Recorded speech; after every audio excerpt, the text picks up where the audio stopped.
Cowboys rally to pick up the win in Pittsburgh. Let's get to it, because maybe people went to sleep. Maybe people gave up on the NFL yesterday, 17 hours, and we did not. There was this, look at this, guys, this near disaster at the goal line. Dak somehow falls on the ball, rebounds 2 plays later to find Jalen Tolbert for the game-winning score after the O-line held off TJ Watt, who looked phenomenal, and that front to buy major time. I think the big takeaway, everything I just said, you're watching right now, and I think the big takeaway from this one, from the Cowboys side, guys, is that they were finally able to find some balance offensively. The run game, we haven't really seen come together. It's kind of been where have you been all, really all season long. It came together, at least in the second half last night. Dallas failed to find the end zone through the first 3 quarters of the game. Then, running back, Rico Dowdle, okay? He had 6 first-half touches, then the switch split, something happened. They ate their peanut butter jelly sandwiches, their Uncrustables at half, and he got the ball 16 times over the final 22. I love it. He racked up 117 total yards, touchdown grab to cap a 16-play, 95-yard drive, heavily featured, which was nice, on that 15-play, 70-yard drive to win it as well. So the Cowboys, they just put this whole season on Dak and CD's shoulders, okay? That's what this whole thing has been.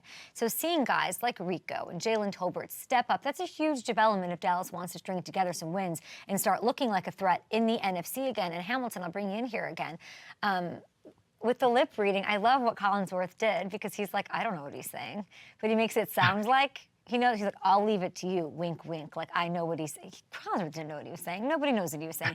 Does the internet have answers?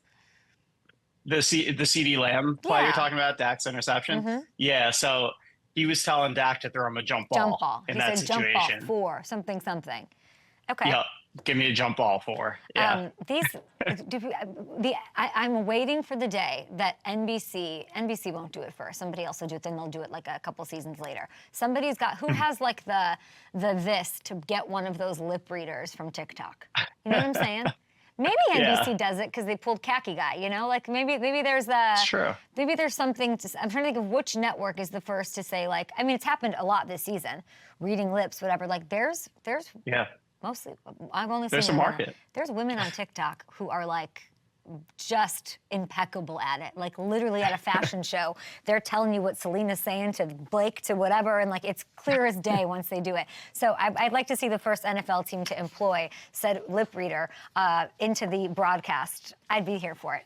Okay, Steelers side of this, let's get into it. Disappointing that they couldn't get a whole lot going on offensively, and there were defensive injuries Dallas was dealing with, so you'd like to see that have happened, but I'm not going to crush Justin Fields for it. The receivers were struggling. They couldn't get separation. They couldn't run the ball, and they were making a lot of mistakes. And here is the great Mike Tomlin on their performance.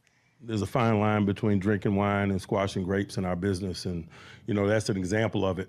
But it's nothing mystical about the outcome. I just thought we didn't do enough over 60 minutes to position ourselves specifically. I thought we started slow offensively, and I thought it was self-inflicted wounds.